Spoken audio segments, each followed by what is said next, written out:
What's up, guy? What's up, guy? Welcome back to the podcast, season 2, episode 2. I got some guests with me today to help me out with my little topic. I actually wasn't going to make this episode because it wasn't on my schedule.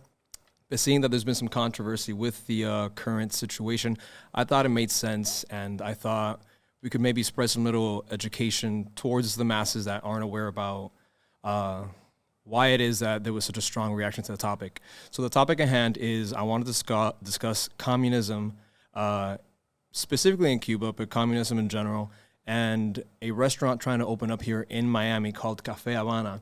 And there was a big outreach in regards to it. To help me out with this topic, I have Joel Waldman, which interviewed me for CBS4 in regards to this issue. Joel, you want to give your... How you doing, Josue? So I'm a local reporter here with CBS4 News in Miami. I covered the story, and can tell you I got a crazy amount of reaction. My Twitter blew up when I covered the story. We can get into the details of what the story was about. But outside of the Russia-Ukraine war right now, definitely got the most reaction out of this story. Definitely, I am not Cuban, but I cover the Cuban community a lot down here, and definitely not the people you want to cross or upset, because you hear from them loud and clear, which I did. Lots of passion. Yeah, absolutely. Tons of passion, and I understand it, and we'll get into the details of why. Now, I know you also run a podcast. You want to tell people about your podcast a little bit? Yeah, so I host a podcast with my 82-year-old mother, who's a Holocaust survivor, and the podcast is called Surviving the Survivor. You can find it at YouTube at Surviving the Survivor, on Instagram, and anywhere podcasts are found, Apple, Spotify, the whole deal. She's a character. She's the star of the show. Her name is Carmela. Call her Carm, call her Mom, but Surviving the Survivor. Check it out. That's a really funny name. Clever. Thanks, dude. Must have been great growing up like that. Yeah, it was wild. It's like being, I tell everyone, it's like being the son of the Little League coach. She's nice to everyone but hard on you, but it was all good. That's great. Yeah. I also have Marissa and her husband, Joel. Hello. Hi, guys. Marissa's a digital content creator like myself, correct? Want to give you guys... Yeah, we saw your TikTok originally on, and I was like, oh my God, I have to do a TikTok about this and what happened. So I use my own platform that I have. We are on TikTok and YouTube and Instagram, of course, to talk about it, because it was like, it's so ridiculous that somebody would want to open up a restaurant in the smack back in the middle of Miami without any sort of cultural knowledge of Cubans and Cuban-Americans inside the community. And so, yeah, we're just digital content creators, and what we're doing is I'm documenting the immigrant experience coming from Cuba. Yoel came from Cuba a year ago, actually today. Yeah. Oh. This is 1 year anniversary. And we're just documenting that whole shock from coming from a place from communism, his whole entire life, to coming to 90 miles away, where you have abundance, where you have, everything is just completely 180 degrees different. So that's what we're doing. And then when we saw your TikTok, we're like, oh, we have to talk about this. This is crazy. We laugh. The most important, we laugh is these people is crazy. Where you go? Why you go to the face of, and baja la cara de Miami, donde está la gente que realmente le duele, que emigraron no por necesidad, sino por obligación, porque los forzaron a ir de su país, de su tierra, a tú poner un café con la foto de Fidel y de Che. Es un insulto, para mí es un insulto. Eso es como vamos a poner entonces un restaurante un restaurante alemán con la cara de Hitler, la foto de Hitler, vamos a ponerlo ahí, en cualquier parte americana, cuando el ejército americano luchó por eso. He's just saying how crazy it is that, you come to Miami and you put a face of Fidel. It's like... Right. It's like for Joel, across from you. That's right. It's the same thing with the Jewish community. It's like putting a Hitler sign somewhere. That's true. Can I ask you, how did Joel, how was he able to leave Cuba? Oh, I'm an American citizen, so I got him out with a K-1 visa. So, the whole 90-day fiance thing, that was our life. Should have been on the show. Yeah. No. Marissa, I know that you spent some time in Cuba. Can you tell us about your experience as well as Yoel, anything you can contribute? Obviously, you have. I went back to Cuba when I was 26, and I didn't expect to. I thought I was going to be there for a month, 2 months with my family, and what turned to 1 month, 2 months turned into 5 years. And it was very interesting for me because I have a political science background, and I studied. That was my educational background, was studying Cuba. I did my thesis on the U.S.-Cuba relations.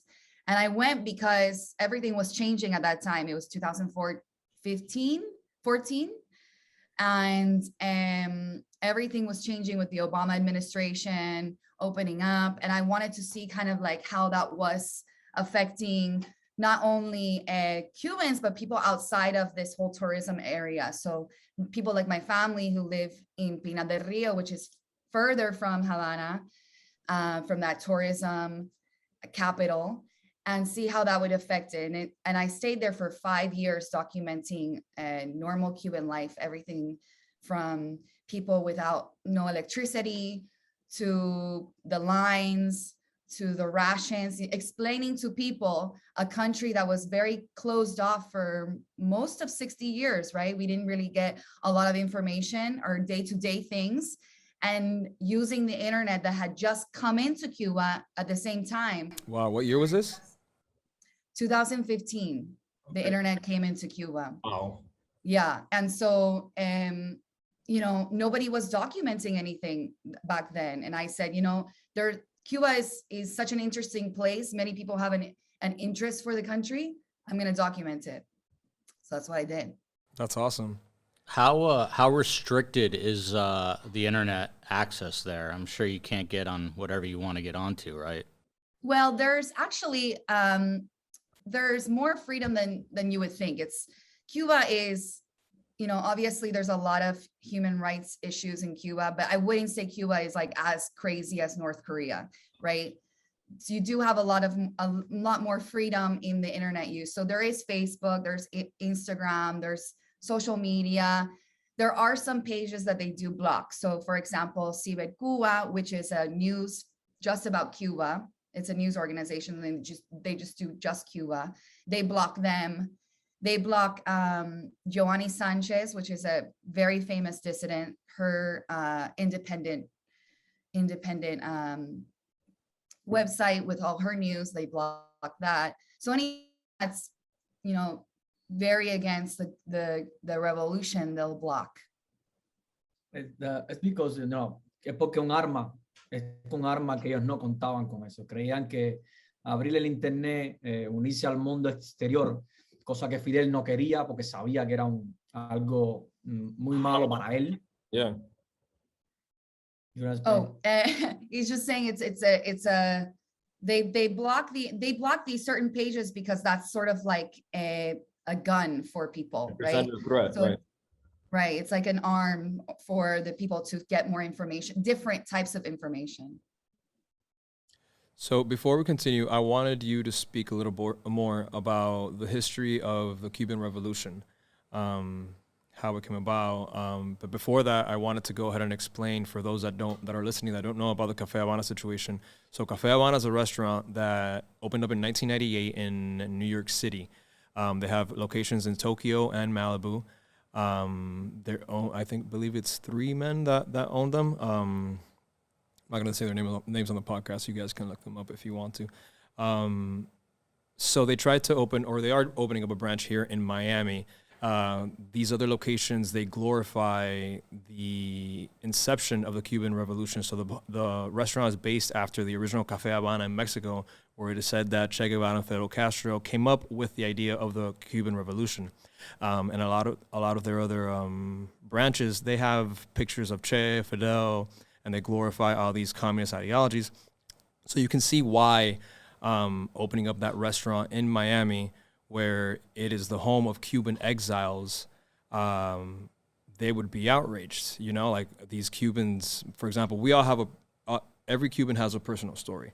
I am Cuban-American. I've never been to the island, but I grew up listening to these stories. My grandmother had Butcher shops, lands, and farms are all nationalized. My grandfather had a brother massacred on his own home by the government because he stood against the revolution. So like this, every Cuban has stories like this. So in regards to this, can you give us a little bit more background on how it is that the revolution started? It's been around for what, 65 years now? Right. Yeah, I think, the Cuban Revolution just depends on who you ask, right? Everyone has their own perspective of what happened and what led up to the revolution. I think it's safe. Well, because if you have people who sympathize with Fidel, they have their own version of the Cuban Revolution. Meaning if you support it or if you don't. Right, That's true. right. But I think it's safe to say that I think there was a lot of things that were going on in the country at the time in the 50s that were upsetting people, and upsetting people enough to where, they got this person to kind of rile them up. So I think it's safe to say that there were things that were happening in the country. There was a lot of corruption, maybe a lot of income inequality. And here comes this, 20-year-old semi-good-looking guy and saying, we have to fix this. This has to be Cubans for Cuba, right? Not Cubans for Americans, or not Cuba for America. Mm-hmm. And so what happened is that, just to give a brief kind of overview, is that Fidel came in and with all these promises, but he never actually said he was a communist, right? He said, in fact, he gave an famous interview in La Sierra Maestras, where he's saying, I'm a capitalist. I believe in capitalism. I'm as green as the palm trees. In serio, that's what he said. And in Cuban form of speaking, that means you're a capitalist, like you want better for the country. So I think a lot of people at that time, because there was not as much education on what communism is, what socialism is, they had no idea. These ideas were in fact, tended to lean left, right, extreme left. And so what happened is actually so Batista was the president at the time, and he was kind of pushed by the American government to be like, hey, you got to change. Like, there's something going on where your country is not happy with you. And to put it to summarize it, I think a lot of people don't really understand that the US government kind of pushed Batista out, which led to sort of a political vacuum where Fidel can march up into Habana and take the government. There was no fight between Batista and Fidel. Fidel just walked in with 1,000 men, which is not that many people. And, took over government, and then slowly but surely, what was his position with capitalism turned into, hey, I have to align myself with the Soviets, and I'm becoming a socialist. And the shit hit the fan. That's because United States giving to the back, Yeah. Because the United States knew is that Fidel Castro coming with the communism and said, okay, vamos a darle la espalda a Fidel, no lo apoyamos porque se va a unir, es comunista. Entonces Fidel dice, bueno, no tengo ninguna apoyo para levantar el país. Bueno, tengo la Unión Soviética. Recordemos que la Unión Soviética en aquel momento era un país, una nación gigantesco que tenía un poder enorme. Dice, bueno, unirme a ellos para buscar quizás una salida a lo que está haciendo, ese inicio de revolución que está haciendo. He just had to align himself with the Soviets, because at that time Nixon, who was the vice president, was very worried about Fidel, thinking he was a communist. And so when Fidel couldn't get a support from the United States, he went to the Soviets, and that's where the whole Soviet style socialism came in.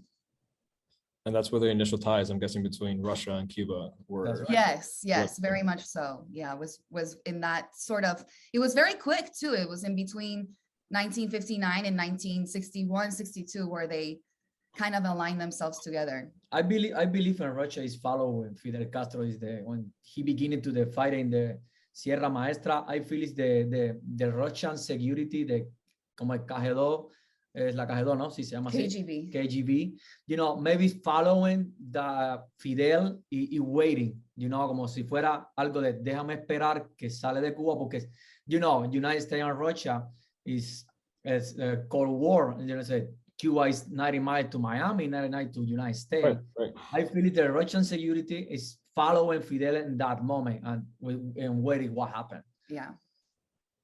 Now, Yoel, I want you to explain a little bit. What's the current state of Cuba? What's the day-to-day for civilians in 2022? What's that looking like in terms of property, food, the works? It's crazy, man. It's crazy. It's really crazy. Mira, for example, when the COVID beginning in that all sad year, I told her, comía una vez al día. I don't lie to you. I comía una vez al día. Era difícil. Because you couldn't find food? You ate once a day because you couldn't find food? Or? No, we can go to the street, we can go to the store because we don't have a store in Cuba at that time. He's asking, comían una vez al día porque no había comida. No había comida, no había cómo ir a la tienda, no te dejaban salir. Y yo tengo que decirlo así, me duele, pero mi mamá trabaja en la policía. Ella sabe las cosas que pasan, pero es una señora mayor, no va a hacer nada. Y ella está esperando que se retire. Y tenía la posibilidad de que a veces el gobierno le daba una javita, alguito, y no, ella salvaba, porque hay que ponerse en el lugar de la mamá, decir, bueno, tengo mis hijos, tengo que guardar para mí, para mis hijos, entonces es difícil. Pero el día a día es, ¿qué vas a inventar? So he's saying every day you have to just think about what can you invent to survive. Get more food. Yeah, because doesn't all happen. Yeah, I left Cuba in 2020, right before the pandemic, and it was really bad. It was very bad in 2020 to find food. That's so when COVID hit, he's saying that it was, it's very hard, very, very hard to find things, basic necessities. Y en todos estos años ha sido difícil igual. In our YouTube, we saw many people, young people, United States young people talking to how like the socialism, how like in Cuba, and we like mentimos. Y a veces yo pienso. Hold on, let me try. Okay. In our YouTube, we document him going to a market for the first time. I documented him. I just, was just following him with my camera so that when he was seeing everything for the first time, a supermarket. Oh, wait, I did see that. That went viral. I didn't know that was you guys. Oh yeah, it was us. Yeah. It went viral, but like, oh my it God. It went viral in two different ways. A lot of people, like the Cuban community, really resonated with it. And then there was a whole half of it went viral because people thought we were lying, that Yoel was lying. And us as a Cuban community, that's not true. We've had so many relatives. He had like his hands on his head or something. Yeah. No, it's crazy. Yeah, and he was just like, what is this? What is this? Y la comida, te digo por la comida, we're talking to the food. In my high school, it was really sad, because generalmente una escuela americana, normalmente tú escoges una serie de comidas, tú vas con tu bandejita y nosotros lo vemos en the movie, Tú dices, wow, ¿qué sería coger una lechita, un pancito o diferentes tipos de cosas? Y en my high school, lo único que teníamos era un pan de este tamaño y quizás, por suerte, gracias a Dios, un día había leche, un día de quizás 7, 8 meses de school. Y la comida era mala, pero mala, al punto de que te decía, no hay más nada que comer. Y era el tema, culpa del embargo. Y al final era una mentira. Pero la vida es triste, la comida es triste en Cuba. So he's saying that when he was in Cuba, you would see these movies where the high schoolers would get their little tray and they fill it up with food from the cafeteria. And he said, wow, what would that be like? Because in the high school in Cuba, you get one little piece of bread, and it's stale, it's very horrible food. And, maybe you'll get milk. Good day, huh? And so in everything in Cuba, you live like that because the government says, oh, it's because of the United States, it's because of the embargo, blah, blah, blah, blah, blah. That's your life, is that you think that you're poor because of the United States.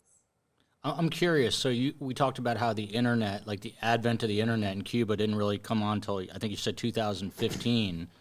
Once that happened, because prior to that, Cubans were really for all intents and purposes, they were shut out from the rest of the world. They didn't really know what was going on. So since then, it must be this like awakening, right? You see all this stuff on social media, and Cubans must say to themselves, wow, there's a whole other world out there. What's going on?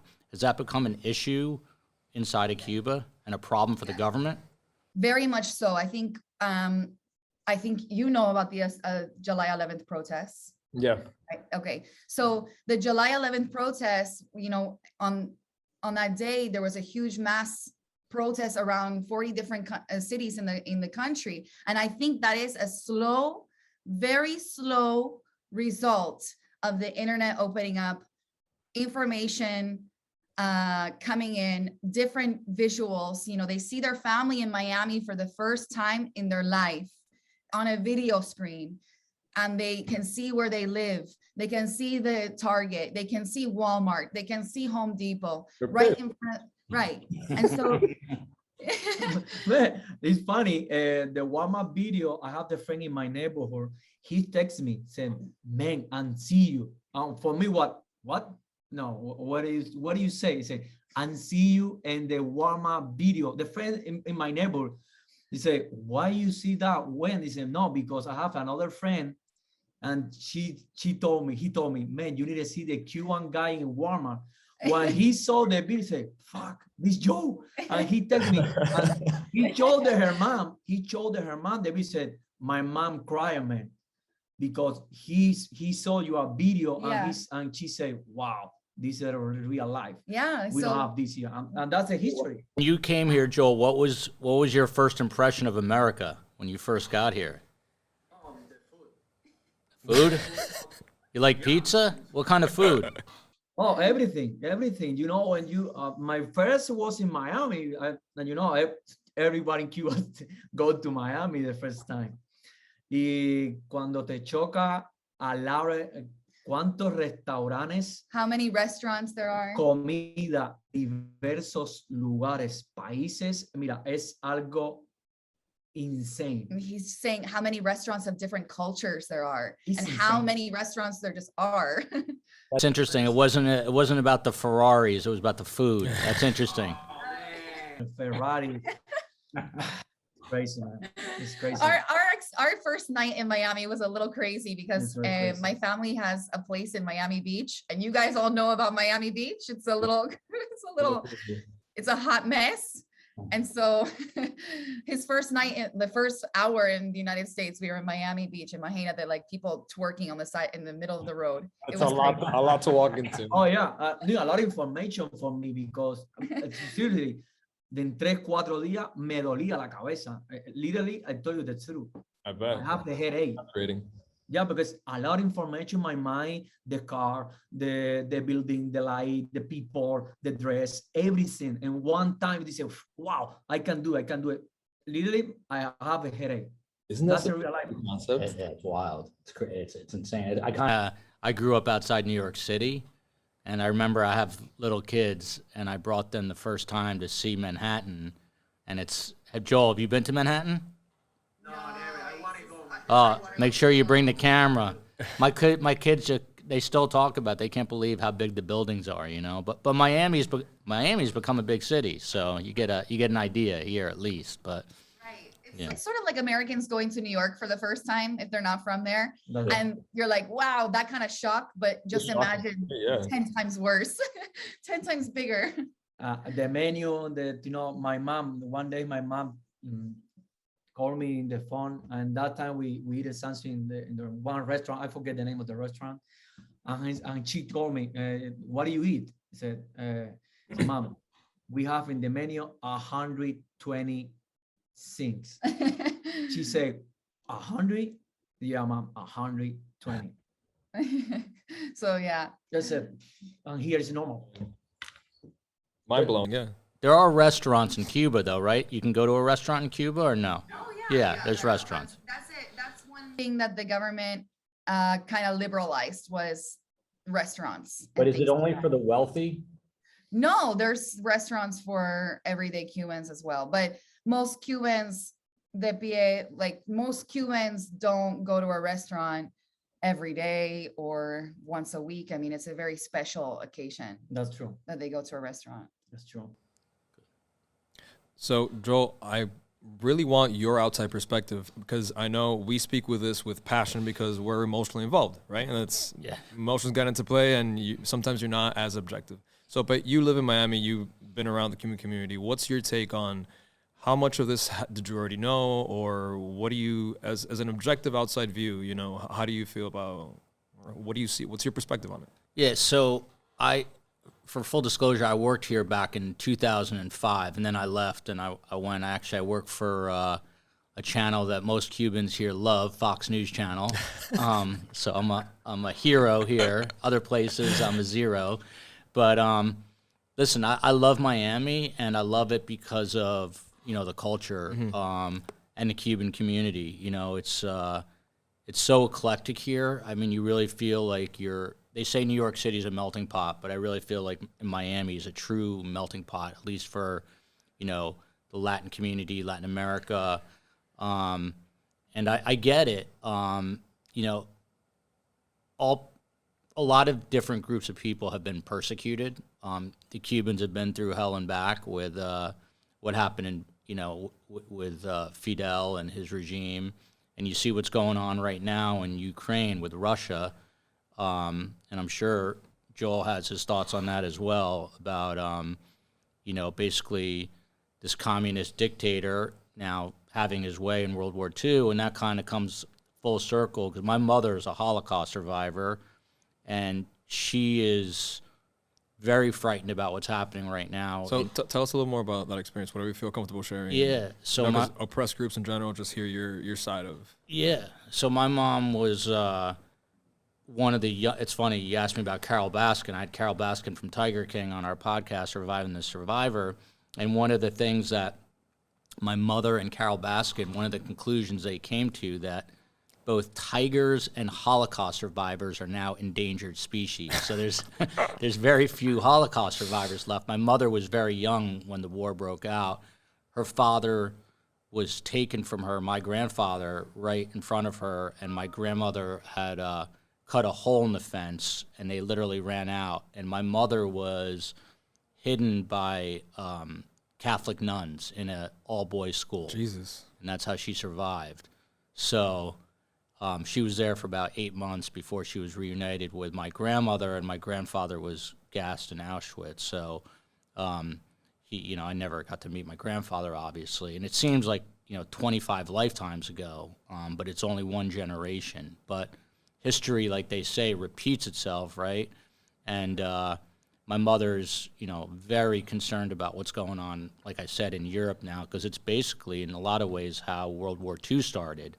And some people are saying now that already this is the beginning of what could be World War III, because they're talking about, you know, implementing no-fly zones and things like that in Ukraine. And if a no-fly zone, if something went wrong there, it could trigger, you know, a world war. So a lot of similarities. And, you know, people who are oppressed, whether it's Cubans, whether it's Jews, whether it's Ukrainians, they share that common thread of, you know, kind of despair and not knowing if there's going to be light at the end of the tunnel. But, you know, one thing about the survivor community, the Holocaust survivors, they always somehow remain very optimistic that there would be a bright future. And a lot of them came to America and did that. They created a bright future for themselves.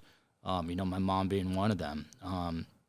She created a really good life for herself with my dad without really anything. My dad came out of the Depression in New York. So everyone's dealing with, I think, some element of oppression in their lives in one form or another. And I guess the kind of the common thread, at least in our podcast, is, you know, how do you handle adversity? How do you come through it to see the other side? And you know, that's a mental game, and how you play it in your mind. So it takes a lot of strength. But you know, I definitely empathize with the Cuban community. Yeah, you definitely have to keep some sort of optimistic kind of humor about it all. Like, there's no way. How do you get out of something dark? You know what I mean? My mom has a great sense of humor. It's the only way. It's the only way. Yeah, she always says she has a black humor. She finds she makes fun of a lot of very dark things, but it's one way to get around it, you know. Yeah. Does she tend to be more right or more It's left? funny.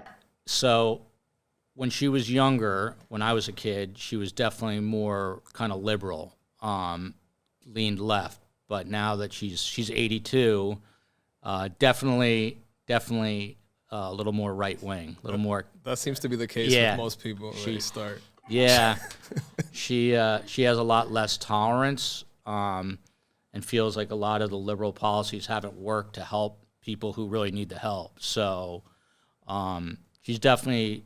I have to rein her in a little bit. She says some crazy stuff now. But yeah, she leans a little bit right, and you know it's interesting because the Cuban community definitely leans way right. And like I said, I work for Fox News Channel, and when the people in the Cuban community find that out, they're really curious to talk to me, and I totally get their perspective. I just wish, like my personal wish, is that things weren't so political, but there's no way, it's kind of a vicious cycle. It's hard to get out of that cycle.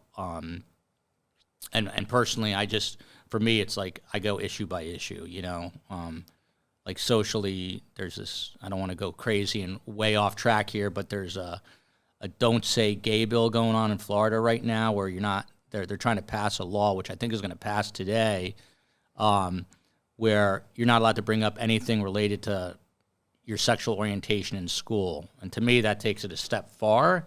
Those are, it's right-wing ideology, but I digress. So I don't know. I mean, I think politically, like, it just depends on the issue, but I certainly see the Cuban perspective and kind of leaning right when it comes to issues and policies related to Cuba.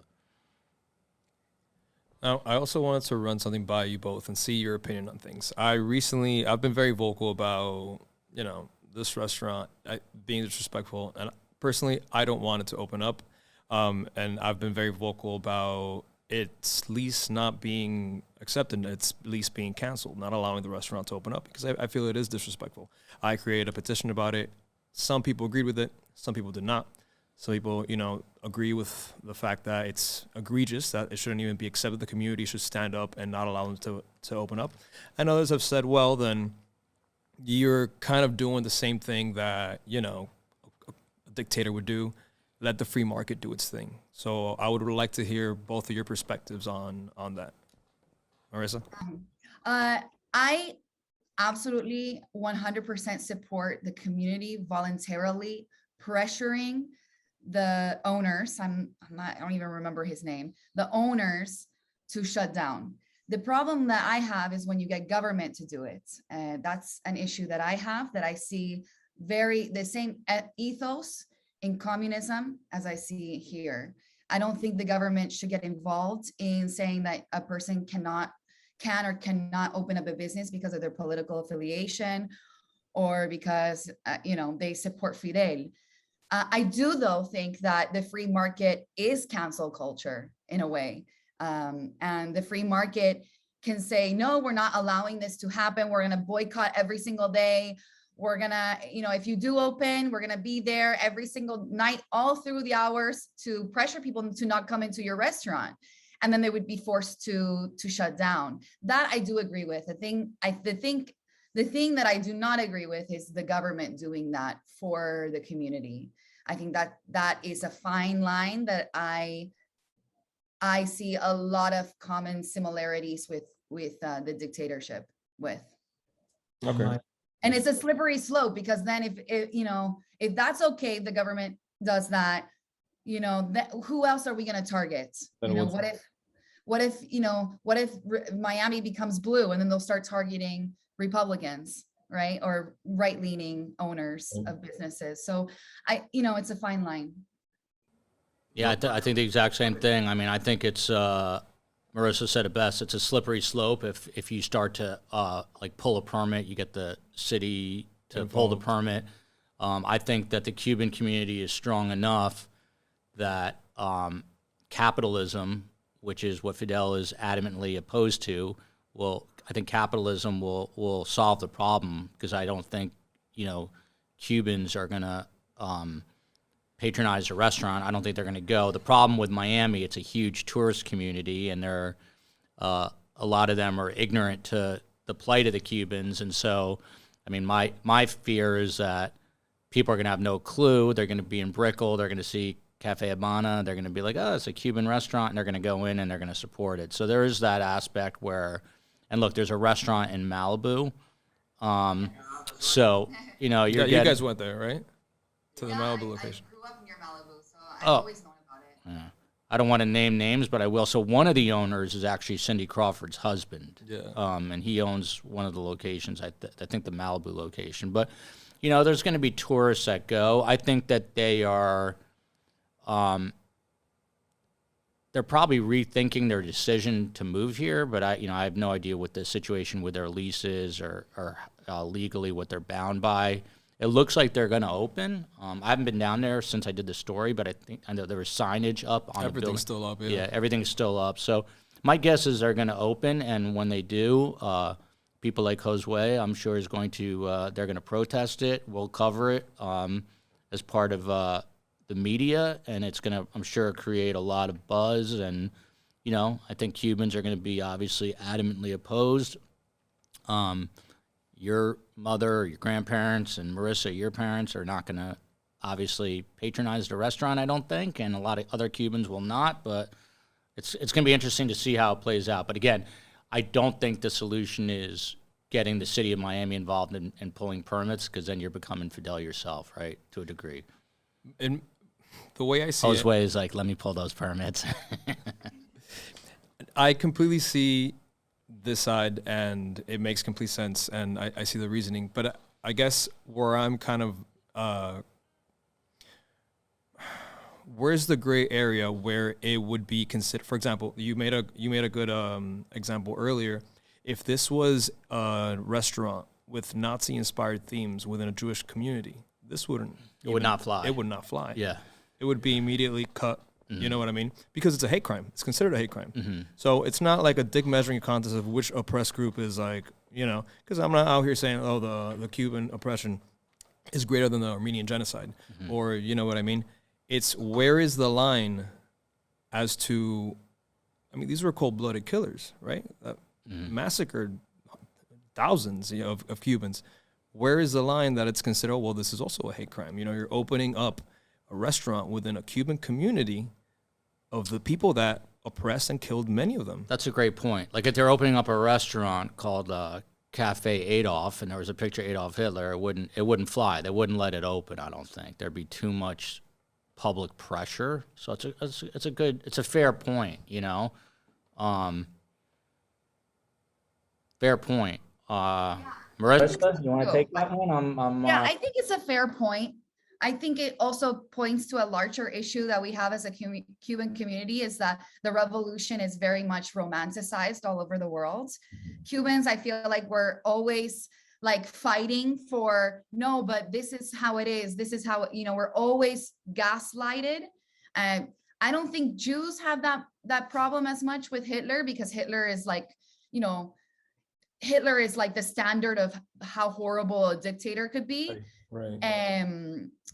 But Fidel doesn't have that. Fidel has a better, rosier picture. Check it out too. In Europe, I know they glorify him everywhere. I think a lot of liberals glorify him. Look, on the side of the restaurant in New York City, there's a huge mural of Biggie Smalls. Oh, Comandante Biggie. So there is a glorification of Fidel's, thinking, his ideology, and Che Guevara as well. There's definitely sort of an ideology. You don't see that with Hitler ever. There's no romanticizing of that whatsoever. So that, Josue brings up an interesting point. But again, I think it's guys like Josue and you, Marissa, who are going to make the difference. It sounds cliche, but it's going to take a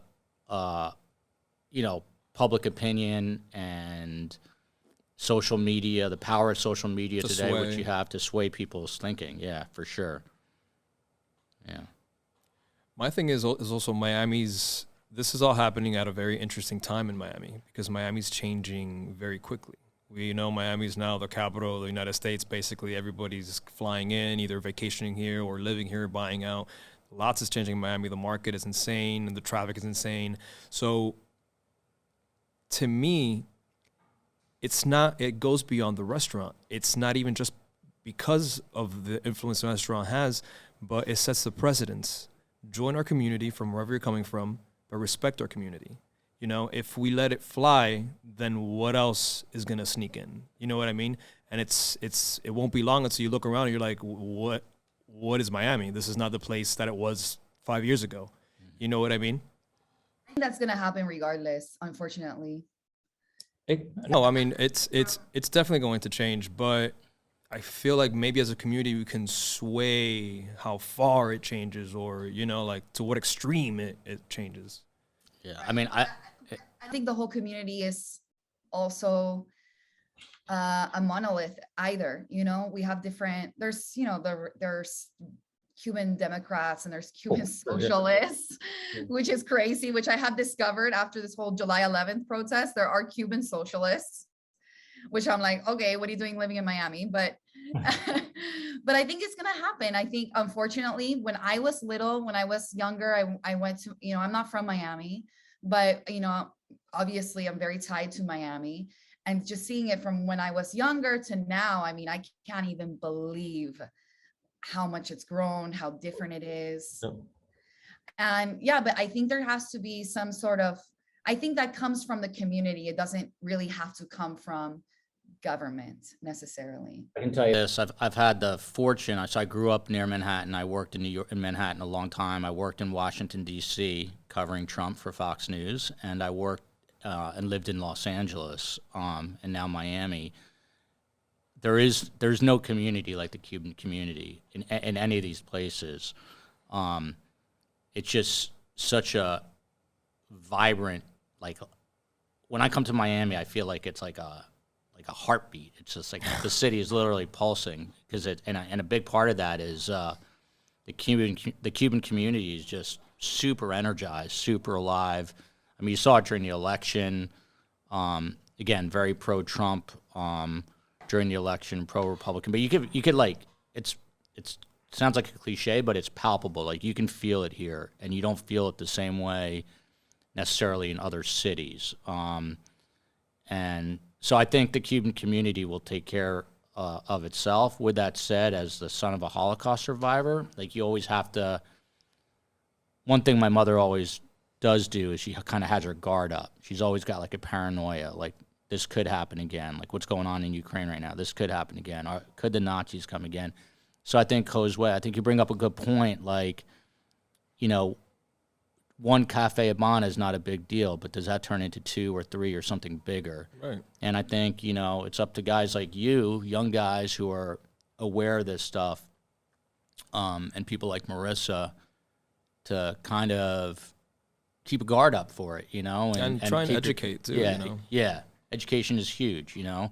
And, but I have as a non-Cuban, I have a very strong faith in the Cuban community, because they have such a strong understanding of where they've come from, you know? I really I go to a lot of, unfortunately for me, I go to a lot of city hall meetings, and I mean, and you just see, like, the back and forth. I mean, a character like Joe Carollo has been a commissioner in Miami for 40 years, but you The Godfather. Yeah, but I admire the passion, I'll tell you that.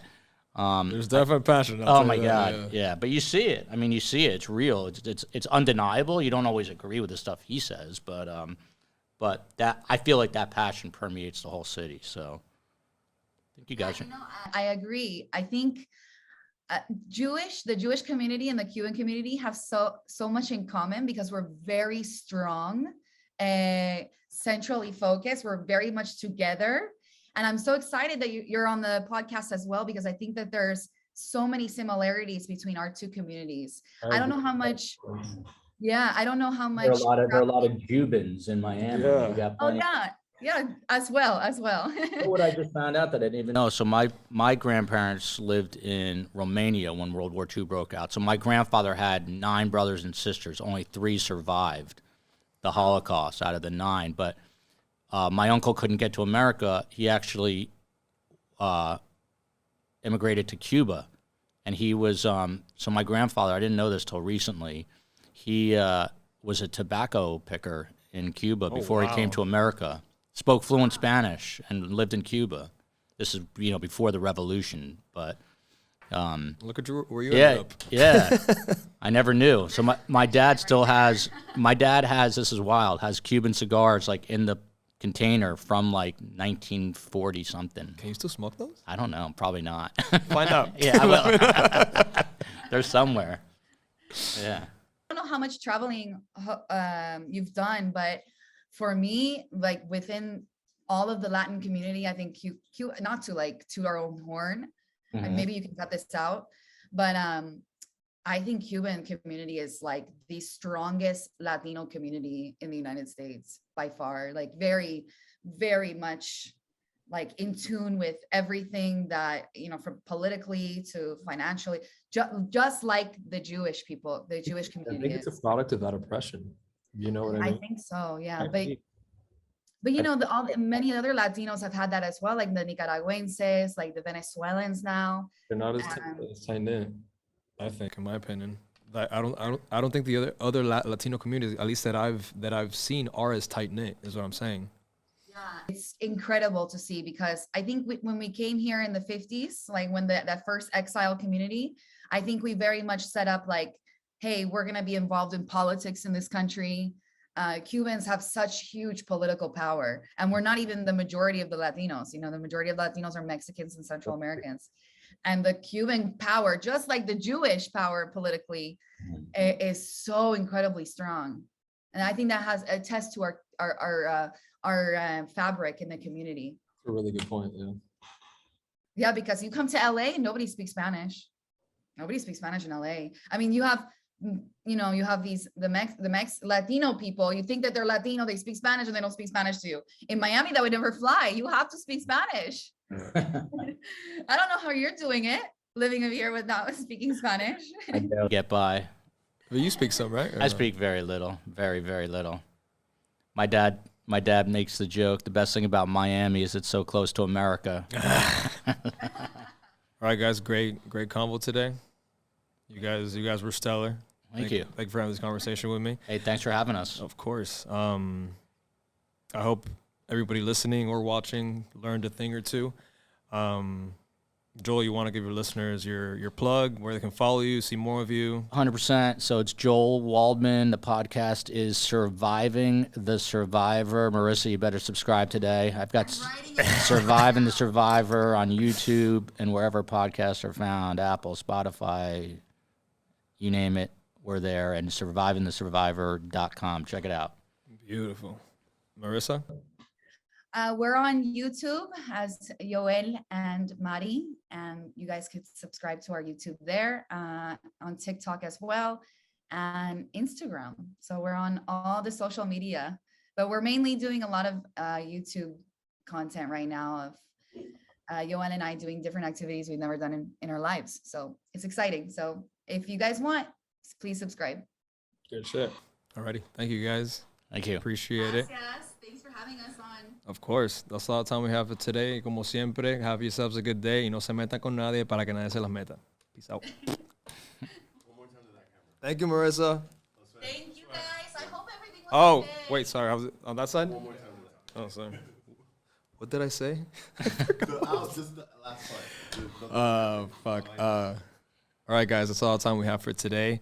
And as always, have yourselves a good day. Y no se metan con nadie para que nadie se las meta. Peace out.